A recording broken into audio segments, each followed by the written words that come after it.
ಸರಿ. ನೀವು ಕಲ್ಚರ್ಡ್ ಅಂತಿದ್ದೀರಿ, ಸುಸಂಸ್ಕೃತರು ಅಂತ ಹೇಳ್ತಿದ್ದೀರಿ. ಲಂಡನ್ನಲ್ಲಿ ಓದ್ಕೊಂಡ್ ಬಂದಿದ್ದೀರಿ ನಾರಾ ಭರತ್ ರೆಡ್ಡಿ ಅವರೇ. ನಾನು ನೇರವಾಗಿ ಪ್ರಶ್ನೆ ಕೇಳ್ತೀನಿ.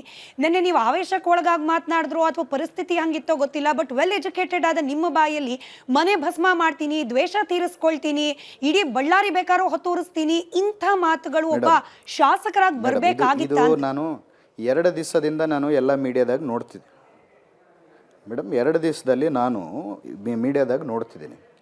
ನನ್ನ ಬಗ್ಗೆ ಹೇಳ್ತಿದ್ರು, ಭಸ್ಮ ಮಾಡಿಬಿಡ್ತಾನೆ ಬಳ್ಳಾರಿ ಅಂತ ಹೇಳ್ತಾನೆ, ಅದು ಇದು ಅಂತೇಳಿ. ನಮ್ಮ ಹುಡುಗ ತೀರ್ಕೊಂಡು ಹೋಗಿದ್ದ.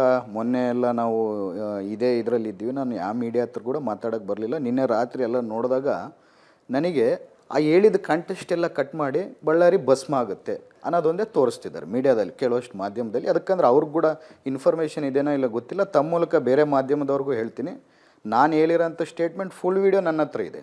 ನಿಮಗೂ ಬೇಕಂದ್ರೆ ಕಳಿಸ್ಕೊಡ್ತೀನಿ. ನನಗಂದ್ರೆ ನೆಟ್ವರ್ಕ್ ನಿಮ್ಮ ಹತ್ರ ಜಾಸ್ತಿ ಇದೆ, ನೀವು ಕೂಡ ತರಿಸ್ಕೋಬೋದು.